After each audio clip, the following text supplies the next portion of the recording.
আসসালামু আলাইকুম বন্ধুরা, আপনারা সবাই কেমন আছেন? আশা করি ভালো আছেন, আমিও ভালো আছি। তো ভাই, আজকে কিছু কথা বলবো যেটা হচ্ছে বাস্তব সম্মুখীন প্রবাসীদের নিয়ে। প্রবাস কি এবং এর জীবনযাপন নিয়ে কিছু কথা বলবো আর কি। ঠিক আছে, একটু ধৈর্য ধরে শুনবেন। যদি ভালো লাগে তাহলে শুনবেন, আর যদি ভালো না লাগে তাহলে শোনা দরকার নাই। ব্যাপারটা হচ্ছে যে এখন রাত বাজে 4টা, এখনই মাত্র ডিউটি থেকে আসলাম।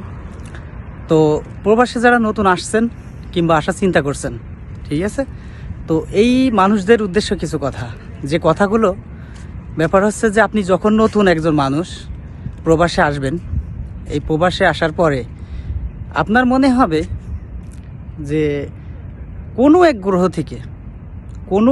থেকে, এই পৃথিবী থেকে না, অন্য কোনো এক গ্রহ থেকে কোনো এলিয়েন হয়তো বা আপনি যে দেশে যান আর কি, সেই দেশে উপস্থিত হয়েছেন। বাকিগুলো মানুষ, আর আপনি তাদের মাঝে একজন এলিয়েন আর কি। তো এই এলিয়েন হিসেবে আপনার মানুষজনদের কিভাবে দেখতে আসবে আর কিভাবে কি করবে, মানে এদের কাণ্ড কারখানা দেখলে আপনার মনটা ভেঙে যাবে একেবারে। একেতে তো নতুন দেশ ছেড়ে আসার একটা মায়া, প্রিয়জনদের ছেড়ে আসার একটা মায়া। তো এই মায়াগুলো কাটিয়ে উঠতেই যে ধকল আপনার যাবে আপনার উপর দিয়ে, আরও এখানে আসার পরে মানুষজনের যে ব্যবহার, যে কথা, এইগুলা সহ্য করাটা খুব কষ্ট ভাই।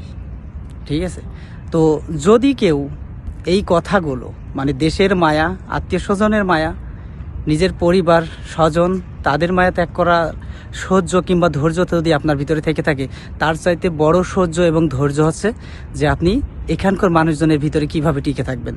আপনি যখন নতুন আসবেন তখন মানুষজন আপনার বাইরের অন্য কোনো কান্ট্রি কিংবা অন্য কোনো দেশের মানুষ না, আপনার দেশের মানুষ। আপনি যে দেশেরই হন না কেন, সেই দেশেরই মানুষ। ঠিক আছে, আপনার সাথে যে বিহেভগুলো করবে, যে ব্যবহারগুলো করবে আপনার সাথে, আপনি এটা মেনে নিতে পারবেন না ভাই। অনেকে বলবে যে আপনি এত টাকা খরচ করে কেন আসছেন, আমরা থাকতে পারছি না, আমরা চলে যাব। হ্যাঁ, আপনার নতুন করে কী করতে আসছেন, আপনাকে দেশে কাজ কাম নেই, হ্যান ত্যান 7-17 বিভিন্ন ধরনের কথা বলবে। আসলে অনেক ধরনের কথা, যে কথাগুলো আপনারা আসলে মেনে নিতে অনেক কষ্ট হবে, আর নিজের কাছে অনেক খারাপ লাগবে যে আসলে কী জন্যই আসলাম। সবাই এই কথাগুলো বলছে, ওরা পুরাতন মানুষজন হয়ে, তাহলে আমি নিজে কেন এই জায়গায় আসলাম? আমি থাকবো না, আমি চলে যাব। হ্যাঁ, কিন্তু আসলে ভাই, আপনার ইচ্ছা, আপনার লক্ষ্য, আপনার ইচ্ছা শক্তি যদি ভালো থাকে, আপনার লক্ষ্য যদি ভালো থাকে, তাহলে অবশ্যই আপনি এই জায়গায় টিকে থাকতে পারবেন।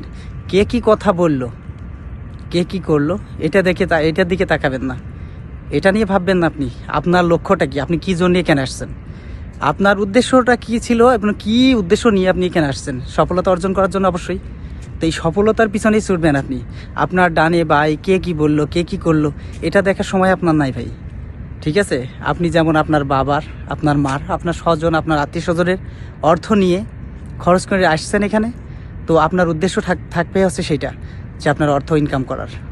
ঠিক আছে, তো কে কি বলল, কে 5 বছর থাকলো, কে 2 বছর থাকলো, কে থাকলো না, কে আসলো, কে গেল, এই জিনিসগুলো চিন্তা নিজের চিন্তা নিজে করবেন।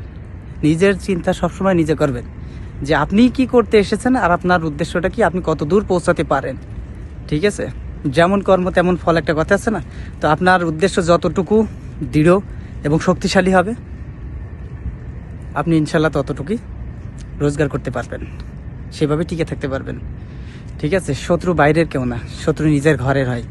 যেমন প্রবাসে আসলে দেখা যায় যে নিজের শত্রু নিজের দেশের মানুষ। ঠিক আছে, আপনি আরও কিছু কথা বললে ভিডিওটা অবশ্য লং হয়ে যাচ্ছে।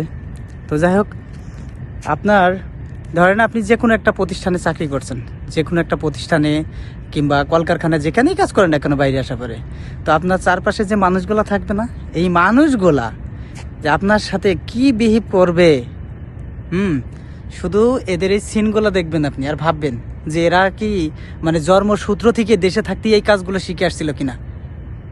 এরা হয়তোবা দেশে থাকতেই এই কাজগুলো ওরা মুখস্থ কিংবা শিখে এসেছে, এসে তারপর এখানে কাজ করছে। ওরাও কখনো এই দেশে নতুন হয়ে আসেনি, ওরাও কারো কাছ থেকে এভাবে কাজটা শেখেনি। আপনি যেভাবে শিখছেন, কাজ শেখার সময় একটুতে 19-20 হলেই বিভিন্নভাবে অনেকের গালি গালাজ, অনেকের গায়ে হাত পর্যন্ত তোলে, অনেকের বাবা মা অর্থাৎ আত্মীয় স্বজন নিয়ে গালি গালাজ করে।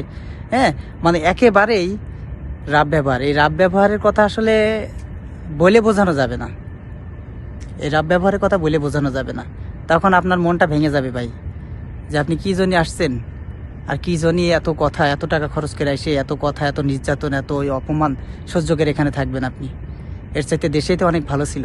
খেয়ে না খেয়ে, বসে না বসে, দেখাচ্ছে 200-500 টাকা ইনকাম করিয়ে কি না করে, দেশে অনেক ভালো ছিল। ঠিক আছে, অনেকে এই জিনিস চিন্তা করে মনে করেন যে চলে যায় প্রবাস থেকে, আবার অনেকে এই জিনিসটা সহ্য করেই টিকে থাকে। হ্যাঁ, তো যাই হোক, ভালো থাকবেন, সুস্থ থাকবেন। আর আরেকটা রিকোয়েস্ট থাকবে, এই ভিডিওটা যদি কোনো প্রবাসী ভাই দেখেন, তো তাদের কাছে একটা রিকোয়েস্ট হচ্ছে, যদি দেশ থেকে কোনো নতুন মানুষ আসে ভাই, তাদের মনটা ভেঙেন না, তাদের মন নিয়ে খেলা করেন না ভাই। ঠিক আছে, তারা যাতে একটু সহায়তা পায়, একটু ভালোভাবে থাকতে পারে, ভালোভাবে কাজকাম করতে পারে, আপনারা একটু সেদিক লক্ষ্য করেন। ঠিক আছে, কাজ তো কেউ আসলে জন্মসূত্রে কেউ শিখে আসে না মায়ের গর্ভে থেকে, সবাই তো কোনো না কোনোভাবে কাজগুলো শেখে, তাই না? তো নতুন কেউ যদি দেশ থেকে বিদেশে আসে, তাদেরকে একটু কাজকাম শিখাই নিয়েন ভাই। আপনারাও হয়তো বা দেখেন, যারা প্রবাসে আছেন, দীর্ঘদিন কাজকাম করেন, তারাও একসময় নতুন ছিলেন, তারাও কোনো না কোনোভাবে কাজটা শিখেছেন। তো নতুন যারা আসবে তাদেরকে একটু সুযোগ দিবেন, তাদেরকে একটু কাজ করার উৎসাহিত দিবেন, তাহলে ইনশাল্লাহ আপনাদের মতো তারাও একদিন টিকে থাকবে মাঠে, দেশের অর্থনীতির হালটা ধরবে। ঠিক আছে, রেমিটেন্স যোদ্ধা হয়ে তারাও পাশে দাঁড়াবে ভাই। তো এই আর কি। তো যাই হোক, ভালো থাকবেন। অনেক কথা বললাম, আর বেশি কথা বলবো না, অন্ধকার হচ্ছে। আর ব্যাপার হচ্ছে যে হয়তো বা আবার কোনো ভিডিওতে আসবো, আবার কথা হবে, আবার কিছু ভালো মন্দ কথা নিয়ে, গল্প নিয়ে আপনাদের মাঝে হাজির হব। যদি ভিডিওটা ভালো লাগে তাহলে একটা লাইক, একটা শেয়ার, একটা কমেন্ট করে দিন। খোদা হাফেজ।